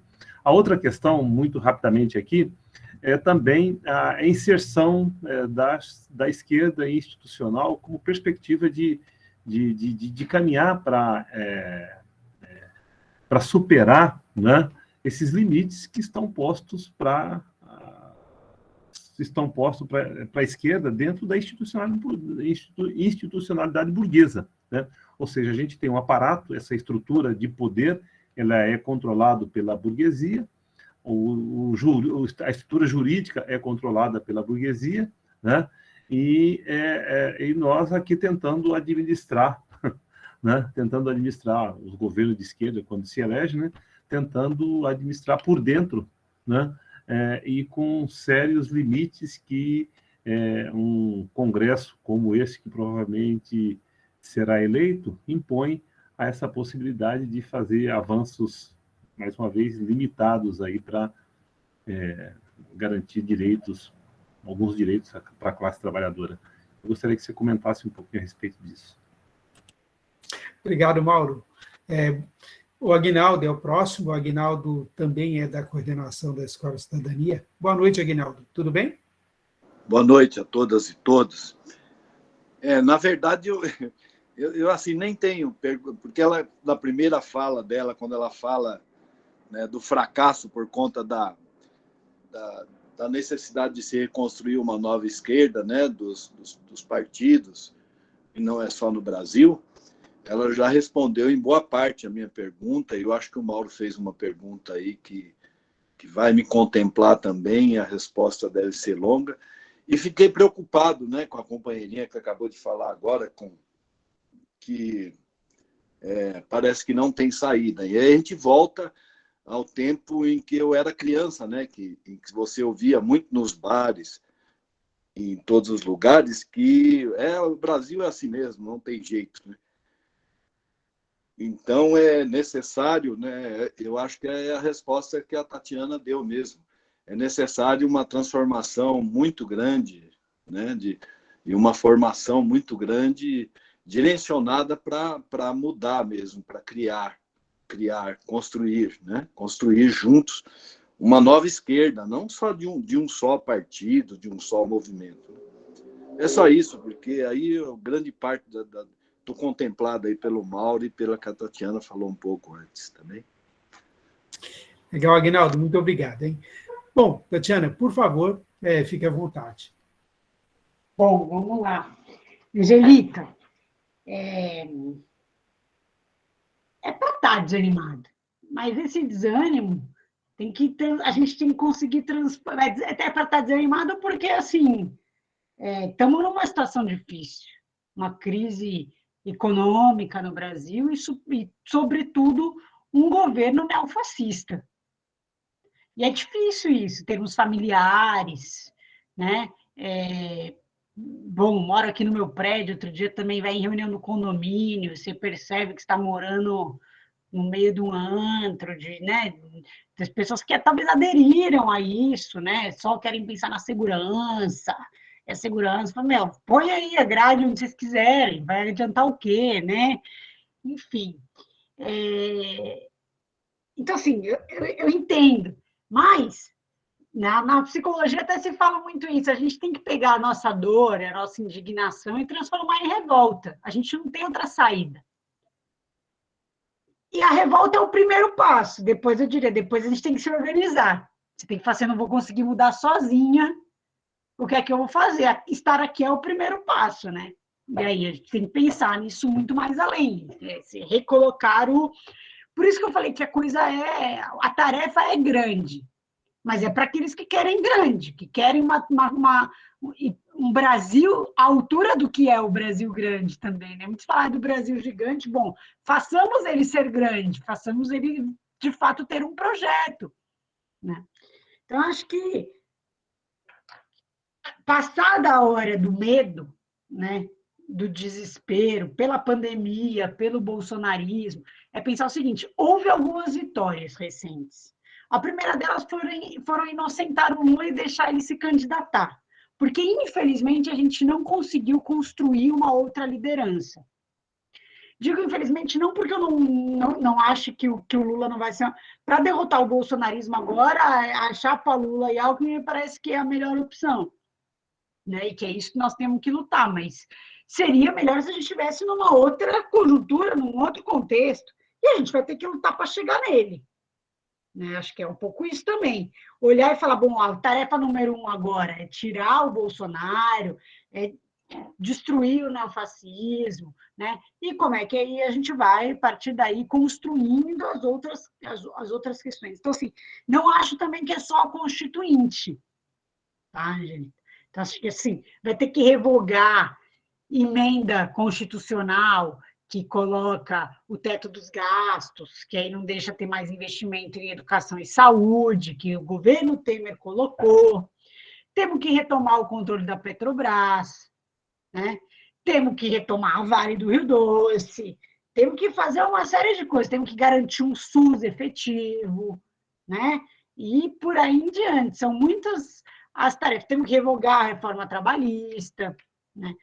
Vai passar aí por um processo de a gente conseguir, né? Temos que revogar o novo ensino médio. Pois é. Então, assim, tem muitas tarefas, mas, assim, tem uma mudança, assim. Você tem ainda uma grande base de apoio ao bolsonarismo, que não vai sair do dia para a noite, também o problema não é só ele, é essa base social, mas aí é essa tarefa que a gente tem. Se a gente ficar em casa e ficar triste com isso só, não vai ajudar. Agora, se a gente sair às ruas para conversar com o povo, para disputar, para falar o que é isso, né? E esse momento eleitoral é muito importante, não aí respondendo ao Mauro, não porque ele vai resolver, mas é porque as pessoas vão estar mais abertas a debater e a gente pode colocar mais as nossas questões. As nossas, estou dizendo, aquelas do coletivo que se identifica, né, com um Brasil popular, democrático, soberano, né? Então, acho que essa é uma tarefa. E aí a gente sabe, tem que saber disso e falar disso para exatamente você. A primeira tarefa que você vai ter que fazer agora é votar, é tirar o Bolsonaro dali. Segunda tarefa depois, a gente sabe, não adianta nada colocar alguém ali se não tiver correlação de forças, tanto no legislativo, mas nas ruas, pedindo por essas revogações, pedindo por essas mudanças, pedindo por reformas maiores, e aí reformas não neoliberais, mas as reformas estruturais, uma reforma agrária, uma reforma urbana, né? Uma boa reforma da educação. Para colocar tudo isso é muita tarefa, mas a juventude está aí também, tem gás, quer lutar, né? E é possível construir. A história das sociedades ela é assim, são avanços e retrocessos, e elas dependem, né, de conjunturas favoráveis e de projetos, lideranças, pessoas que se coloquem.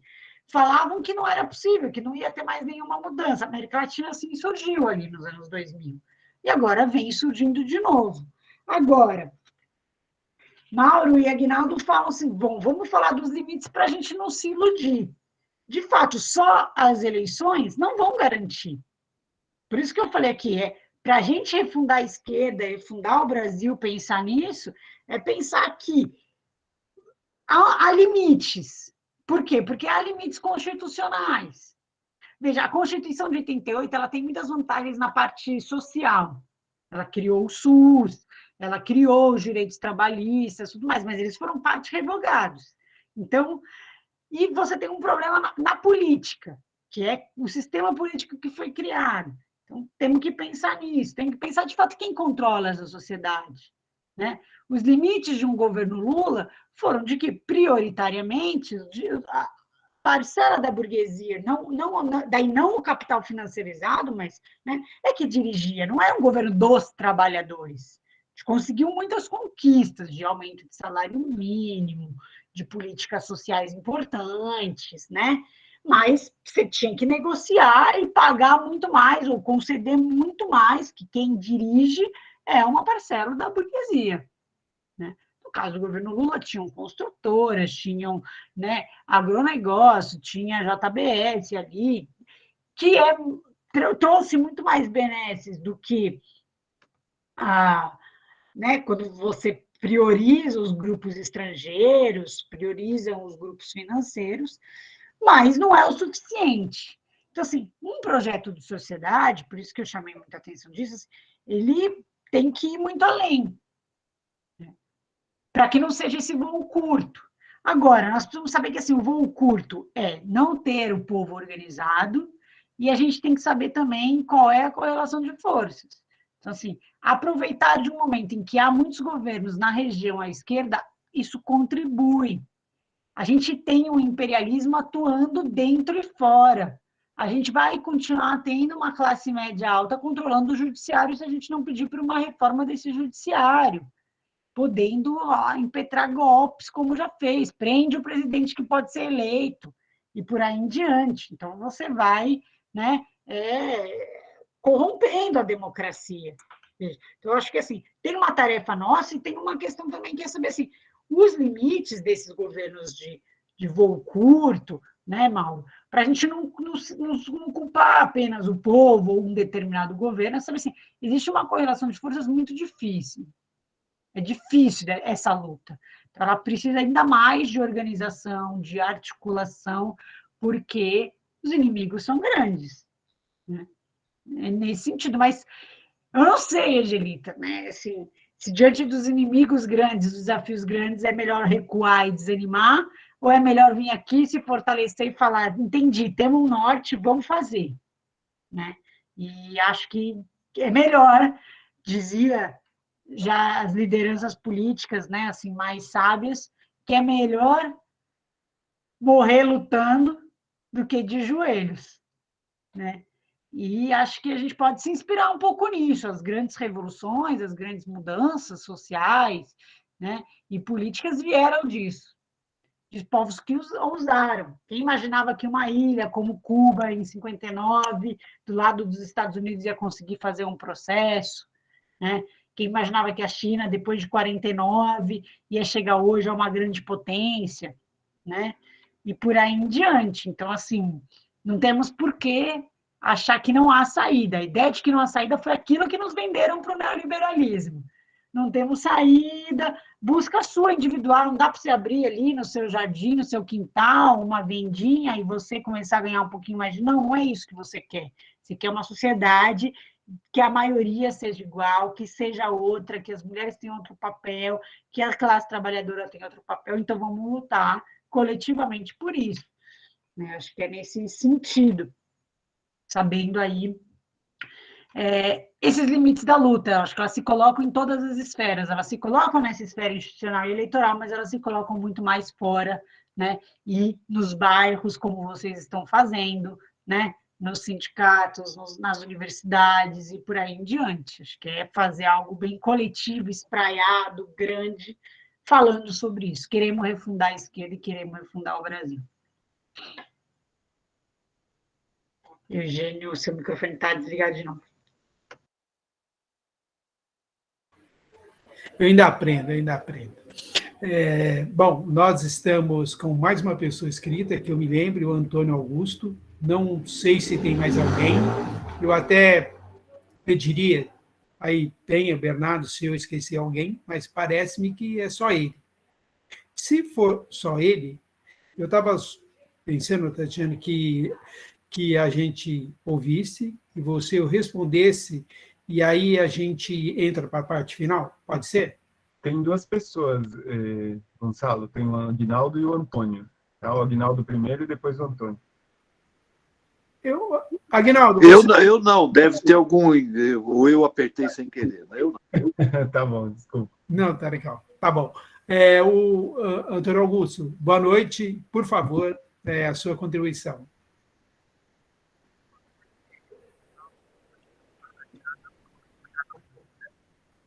Está muito baixo. Não vou tirar meu fone. Opa, fica à vontade. Olá, boa noite. Vocês estão escutando? Sim. Boa noite, professora Tatiana, Gonçalo e todos os colegas em sala de aula.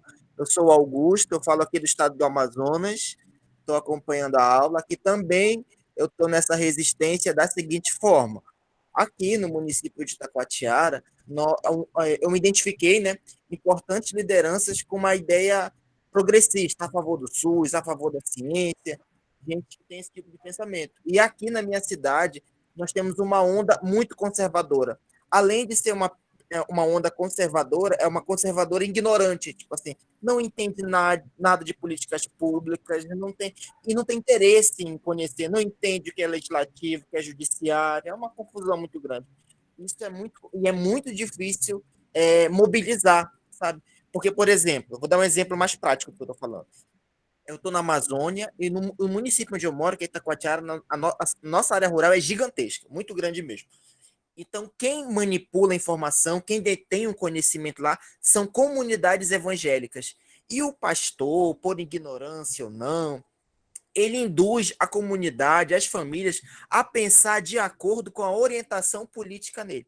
E a maioria dos pastores da cidade são bolsonaristas. Alguns de maneira bem vulgar e bem ignorante mesmo. Então, e é muito complicado mesmo, que essas pessoas, né, que têm acesso ao discurso dos pastores nas comunidades rurais, têm dificuldade de ter acesso ao outro lado da história. O que é política pública, o que é Conselho Municipal de Saúde, como que deveria funcionar, o que é uma lei, né? A lei regulamenta o serviço público, né? Então é um direito, não é um favor. Então, levar essa informação para eles é muito dificultoso. Aí o que eu estou fazendo como estratégia aqui? Eu tenho, de vez em quando, acesso a um programa de rádio, ou uma entrevista num dos meios de comunicação da UFAM, enfim, e principalmente grupos, Pastoral da Saúde, mobilizando o pessoal. É assim que eu estou atuando, em grupo, né? E com esses pares que compartilham, né, de uma mesma ideia, né? A favor da ciência, a favor da pesquisa, a favor do SUS, a favor das políticas sociais, dos direitos sociais. Agora, eu confesso que está muito difícil. O estrago que foi feito com... Eu brinco, tá? Eu gosto muito de brincar com essa expressão. O presidente de vocês. Só para fazer uma brincadeira mesmo, né? Que a gente sabe que o que está aí é uma verdadeira praga, né? Mas os impactos dessa gestão Bolsonaro é muito profundo, é muito mais grave do que a gente pode imaginar. A gente vê a diminuição dos recursos para a saúde, para a assistência social, para a previdência social, e os juros da dívida, 2 trilhões da receita corrente. Então está muito errado, está muito estranho essa lógica de distribuição do recurso do governo federal, né? Então é isso. Vou passar a palavra para vocês, que eu não quero falar muito, que é muito chato ouvir falar. Quero escutar vocês. Tchau, tchau. Com Deus. Augusto, muito obrigado pela contribuição. E olha, o Augusto é uma prova concreta que nem tudo ficou tão ruim com a questão do movimento online. Se não tivéssemos a atividade online, seria impossível ouvi-lo. Por isso, Augusto, seja muito bem-vindo. Se você puder nos ajudar a divulgar a escola na tua região, você nos ajudaria muito, tá bom? Obrigado. Tatiana, por favor. Não, agradecer ao Augusto pelo relato, né? Deixa aí uma mensagem de esperança, né? Apesar de saber isso, assim, é um estrago, vai ser difícil, mas sempre que a gente consegue mais pessoas e mais espaços, né? Acho que é por aí que a coisa vai caminhando mesmo para as transformações. Nesse Brasil profundo, né? Consigo dizer, para quem está em São Paulo, a gente às vezes não tem noção da dimensão das contradições ainda do Brasil profundo, que são ainda mais duras, né? Tanto pela forma da violência, né? E de todas as outras questões que se colocam. Mas acho que é isso, cada um do seu espaço, do seu local de trabalho, de atuação, podendo fazer o seu papel, mas sabendo que é um papel que é coletivo, né? Que a gente caminharia para um mesmo lugar, para um mesmo rumo de um outro país e de uma outra política internacional também. Acho que Mauro queria falar, né, Mauro? Assim, rapidamente, eu acho que essa fala essa fala do Antônio Augusto nos remete um pouco à questão da disputa ideológica, né? Que a direita ela está conseguindo, né? Ainda está conseguindo fazer muito bem esse processo, principalmente através das igrejas evangélicas. Acontece no Brasil profundo, mas acontece aqui também na periferia. Nós moramos aqui numa região periférica da cidade, a Zona Sul de São Paulo, né? Mas essa imersão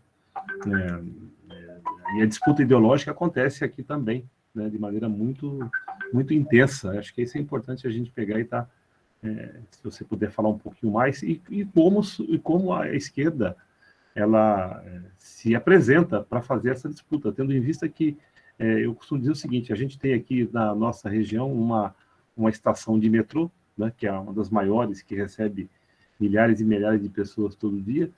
Uma vez nós vamos voltar a entrar em contato com a população agora no processo eleitoral, né? Então, acho que um pouquinho essa questão da disputa ideológica, ela cumpriria um papel importante para a gente evitar que a direita, né, de conservadora, se apresente aí de maneira muito mais qualificada, porque a gente tem dificuldade, porque eles estão aí dentro das comunidades de uma maneira ou de outra. Um pouco isso. Guinaldo? Com bastante brevidade. Eu achei interessante porque é legal, viu, Antônio, inclusive, tem uma pesquisa que dá conta de que os homens evangélicos continuam bolsonaristas. E que as mulheres, porque tem todo um histórico, e a gente já falou um pouco disso hoje, mas uma hora a gente pode aprofundar mais, as mulheres, por serem cuidadoras, por serem preocupadas com a família, com o bem-estar, e contra essa questão do machismo, as mulheres evangélicas estão divididas, né? Aqueles votos todos do Bolsonaro hoje se encontram divididas. É uma pesquisa bastante séria e constatou que elas estão divididas. Então, temos que dar uma atenção especial a isso, porque por conta desse negócio do SUS, da saúde, tudo que ocorreu, e as falas machistas, né, do presidente, fizeram um efeito contrário nas mulheres evangélicas, inclusive, né? Então, a gente precisa ter atenção nisso e trabalhar com essa ideia, inclusive, né? Só eu achei importante falar isso. Muito bem. Eu acho que essa disputa ideológica, política, ela é fundamental. E ela pode ser feita de diversas formas, né? Como eu falei, assim, acho que desde o local onde nós estamos, que é o mais fácil, mas o desafio, acho que é conseguir sair disso, né? Veja, por que as igrejas crescem e conseguem tanto, né, espaço e enraizamento? Porque elas dão uma resposta para essa angústia, para essa tristeza da população. Quer dizer que quem apoia o Bolsonaro, toda parte também dos trabalhadores, né, é por si inimigo nosso? Não. É porque o povo ou vai para o bar ou vai para a igreja, ou vai para as drogas ou vai para a igreja. Porque é uma dureza essa individualidade da sociedade, a conseguir um trabalho, conseguir uma moradia. E isso tudo adoece. As pessoas estão doentes mentalmente. E aí a saída é bom, ali na igreja você tem um acolhimento, você tem uma rede. E por que isso se tornou tão presente? Exatamente porque a gente não tem mais esses lugares de associações de bairros, de sindicatos que cumprem esse papel de acolhimento e de dizer, bom, não é Deus só que vai te ajudar, não é só aqui a comunidade que vai te oferecer uma cesta básica, né? Mas você tem direitos, o Estado está aqui, e a gente precisa lutar por emprego, a gente precisa lutar por um projeto de país, né? Para que as pessoas não vivam também de uma caridade que a igreja possa ou não oferecer, desta solidariedade, né? E aí eu acho que cabe também, gente, entender o seguinte, é uma parte importante também da vida das pessoas. Eu não sou religiosa, mas tem muita gente que é. E é uma parte importante. Eu acho que é saber dialogar com essa parte. saber talvez levar para dentro das igrejas isso, de que a saída não vai ser só ali, de que ela vai ter um limite, essa solidariedade que a igreja vai poder prestar, né? E que as igrejas precisam se colocar também a discutir que Brasil que querem, né? E de que não dá para apoiar em nome do que a igreja supõe, né, que é o melhor modelo de família também, né, determinados governos. De que a ideia de mamadeira de piroca foi uma invenção, né? Então, acho que é essa disputa ideológica, assim, também de fazer, mas de cabeça e corações abertos, com respeito também às diversidades, né? De uma maneira democrática, né? Que a gente pense e fale assim, bom, é importante, as pessoas podem ter a liberdade que elas quiserem, das suas formas de crença, né? Mas podemos estar todos juntos. Então, acho que essa construção ela tem que ser coletiva nesse sentido, né? De disputarmos e pensarmos essas formas e talvez de conversarmos, dialogarmos também com as igrejas, né? A Igreja Católica fez um papel importante na democratização do país e talvez as igrejas evangélicas possam caminhar agora também num outro processo, né? Nem todos os pastores e nem todos os evangélicos estão com o Bolsonaro, né? Acho que é parte dessa disputa que a gente tem que fazer, né? Mas digo, ela não porque é um caminho, a princípio, fácil no primeiro momento, né? Daquela sua angústia, porque é a angústia individual que você parece que vai resolver. E não de que esse sofrimento é coletivo, de que estamos todos, os trabalhadores e trabalhadoras brasileiras, vivendo, né, neste processo. E queremos buscar essa saída coletiva e que ela não seja só a imediata. Eu consegui um emprego, resolveu. Bom, até quando? Né? Com que direitos esse emprego tem? Com que condições? Acho que é isso. Antônio Augusto levantou de novo, gente, eu realmente estou um pouco apertada de horário. Sim. Então, pessoal, exatamente, nós estamos com problema de horário, precisamos encerrar a atividade, e a Tatiana, já havíamos, inclusive, conversado que ela tinha um limite de horário, então vamos ter que, infelizmente, encerrar, pelo menos ao vivo, essas contribuições. Caso alguém encaminhe para a gente, podemos te encaminhar, Tatiana? Então, sim, permanece. Pode ser, então o canal permanece aberto. Vocês, por favor, entrem em contato com a gente pelos meios que nós temos aí, o e-mail, vocês já os têm. E, a partir daí, a gente encaminha para a Tatiana e a gente faz, de alguma forma, um jeito dele chegar até vocês. Tudo bem? Tatiana, só mais 3 minutinhos. Penha, por favor. Algum comentário?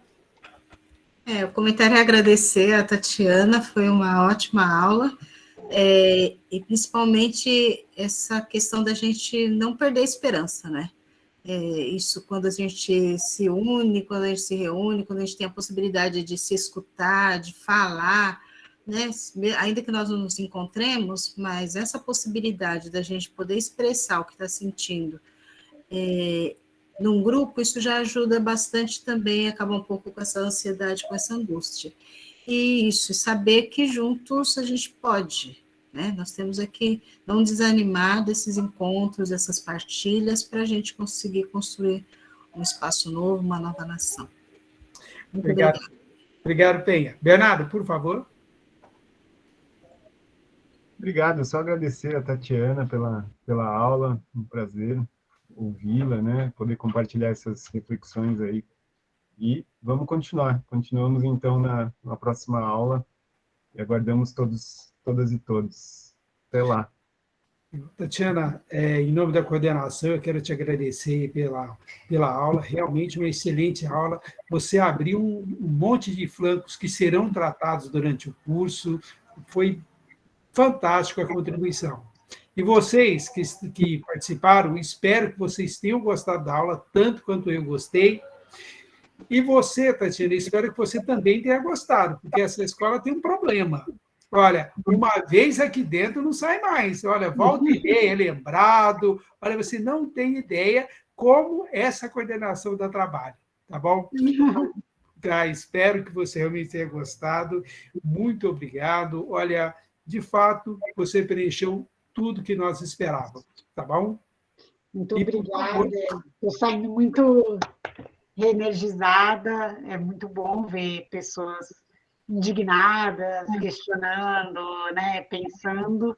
Então, agradeço, é uma oportunidade imensa, que eu acho que faz mais sentido para mim na minha vida, é poder ter essa contribuição, né, esses espaços, e desejo aí muita sorte, então, muita força e muita luta para todos e todas, e parabenizo a organização, né, é realmente um lindo trabalho, fico aí à disposição. Então, Bernardo, Eugênia, Penha, né, Gnaldo também, Mauro, e é isso, pessoal, rumo aí à vitória.